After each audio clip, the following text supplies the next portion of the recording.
तो ये वो पोस्ट है जिसमें क्लियर मेंशन है उन्हें एक टेंपल में sealed mythological character Ryomen Sukuna की मम्मी मिल चुकी है। सुकुना रियल लाइफ में एग्जिस्ट करता है। मम्मीफाइड बॉडी होती है जिसके 2 मुंह, 4 हाथ और 2 पैर होते हैं। This story true or just a myth? And what was inside the box?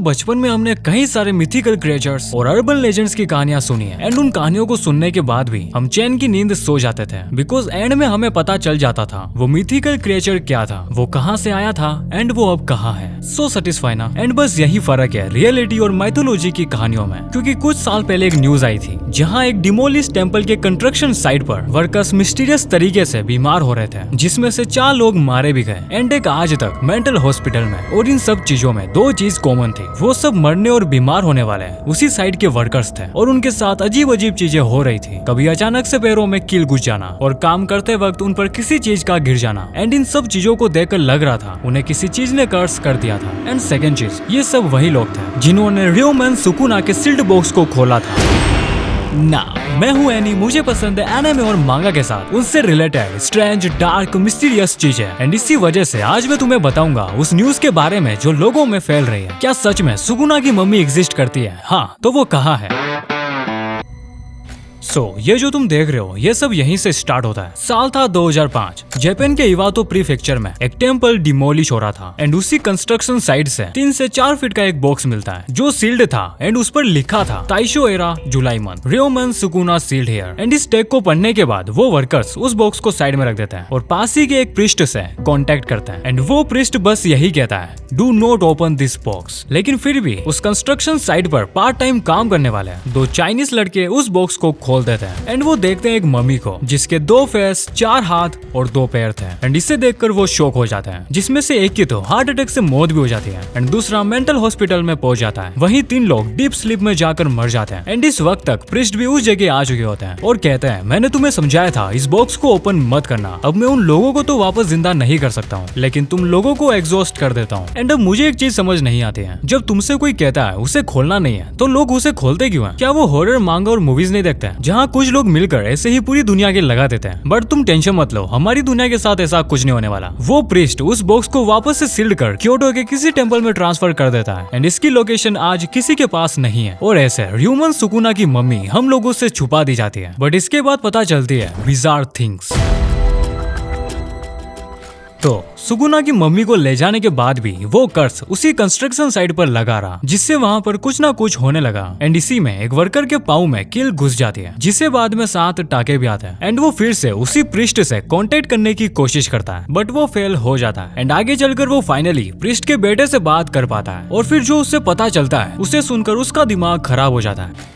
Japan के ताइशो एरा में एक आदमी था तेन गोकू, जो एक कल्ट चलाता था एंड ये कल्ट बिलीव करता था जापान के माइथोलॉजी के एक योकाई डीमन में जो था र्यूमन सुकुना, और वो इस दुनिया में उसे फिर से लाना चाहता था, जैसे केन जाकू जेजेके में सुकुना को लाया था। एंड इस चीज के लिए तेन गोकू चुनता है कोडाकू रिचुअल को एंड ये जुजुत्सु काइजन में भी मेंशन है। वेल, अगर तुम्हें नहीं पता कोडाकू रिचुअल क्या होता है तो बेसिकली ये वो रिचुअल है जो पुराने समय में किया जाता था, जहाँ एक जार में सारे पॉइजन इंसेक्ट्स को डाला जाता है एंड जो लास्ट में बचता है एक दूसरे को मारकर वही ट्रू कर्स होता है। एंड यही चीज तेन गोकू इंसानों के साथ करने वाला था और वो पहुंच जाता है एक सर्कस में, जहाँ से वो कई सारे डिफॉर्म ह्यूमंस को लाता है एंड उसी में होते हैं बिल्कुल सुकुना की तरह दिखने वाले साइमन ट्विंस। तो इन सभी को तेन गोकू एक कमरे में बंद कर देता है एक दूसरे को मारने के लिए, जिसके बाद साइमन ट्विंस आखिर में बचते हैं और कोडोको रिचुअल के हिसाब से यही प्योर कर्स थे, जिन्हें बाद में तेन गोकू कमरे में भूखा रखकर मार देता है एंड उन्हें मम्मी फाइट कर देता है ताकि उनकी बॉडी सड़े ना, एंड अपने पास ही रखता है और पूरे जापान में घुमाता है। एंड जहाँ जहाँ से वो गुजरा था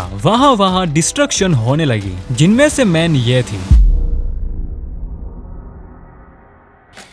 1914 शाकुराजिमा वोल्केनो इरेप्शन, जिसमें 9600 लोग इंजर्ड होते हैं। एंड इसी साल ग्रेट अर्थक्वेक इन अकीता होता है, जिसमें 94 लोग मारे जाते हैं।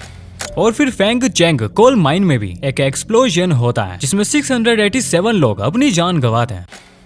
एंड फिर साल आता है 1916, जहां ग्रेट फायर इन हाकोडेट होती है। और फिर लेट 1917 में ईस्टर्न जापान में एक फ्लूड आती है जहाँ 300 लोग मारे जाते हैं और एक एक्सप्लोजन भी होता है किरीनो कोल माइन में जहाँ पर भी 300 से ज्यादा लोग मारे जाते हैं। और फिर 1922 और 23 में यहाँ पर भी ट्रेन एक्सीडेंट होता है जहाँ 100 से भी ज्यादा लोग मारे जाते हैं और एक ग्रेट कांतो अर्थक्वेक आता है जो 1 लाख से भी ज्यादा लोगों को अपने साथ ले जाता है। सो ये सारे डिस्ट्रक्शन उसी मम्मी की वजह से होती है। एंड फिर आगे जाकर तेन गोकू भी खुद की जान ले लेता है एंड वो देता है जापान को। जापान शैल पेरिश। उसका लास्ट एक्ट माना जाता है कि उसने जापान को कर्ज करा। Okay bro, nice video but let me try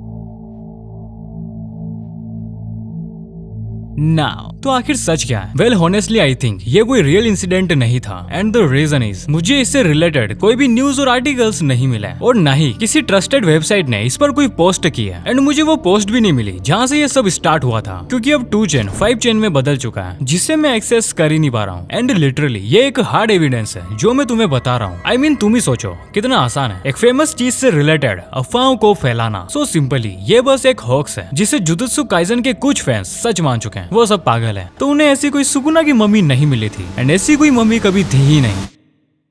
well अब हमारे पास सारे पीसेस है सो लेट्स गो बैक। मुझे पर्सनली लगता है एक बार हम इस बात को सच मान लें कि ताइशो एरा में जो कुछ भी हुआ वो सुकुना की मम्मी की वजह से हुआ बट फिर भी हमारे सामने ऐसी चीज आती है जो इसे गलत साबित कर देती है। जापान में ताइशो एरा से पहले भी सुनामी और अर्थक्वेक्स आते थे एंड आज भी कंटिन्यू है। एंड आज भी जापान में इतने सारे वोल्केनो एक्टिव है और अगर इन सब चीजों को तुम सुकुना की मम्मी से ज्वाइन करोगे तो ये एक मजाक के अलावा कुछ नहीं होगा। वेल मैं तुम्हें एक बात बताता हूँ जिससे तुम सारी चीजों को क्लियर देख पाओगे। तो ये जो ताइशो एरा था इसका पीरियड 1912 से 1926 तक था एंड इसी पीरियड में दुनिया के सामने एक पोस्ट आती है जो हुई थी ताइशो एरा से कुछ साल पहले बोस्टन में जो थी एडवर्ड मोडेक से रिलेटेड जो एक साइमन ट्विन था जिसके सर के बैक पर एक और फेस था जो सिर्फ रोने और हंसने के अलावा ज्यादा कुछ नहीं करता था। एंड कहा जाता है जब जब एडवर्ड सोने जाता था उसका बैक वाला फेस मिस्टीरियस लैंग्वेज में उसे गालियां देता था एंड हेल की बातें बताता था। जिसके बाद एडवर्ड 23 साल की उम्र में खुद को इस दुनिया से अलग कर लेता है बिकॉज डॉक्टर उसे उस टाइम मना कर देते हैं कि वो ऑपरेशन कर दूसरे फेस को नहीं निकाल पाएंगे, इसमें एडवर्ड की जान चली जाएगी। एंड ये है एडवर्ड का वो रियल स्कल। तो ऐसे एडवर्ड की बात 90s में पूरी दुनिया में फैल गई थी एंड दुनिया ने उसे नाम दिया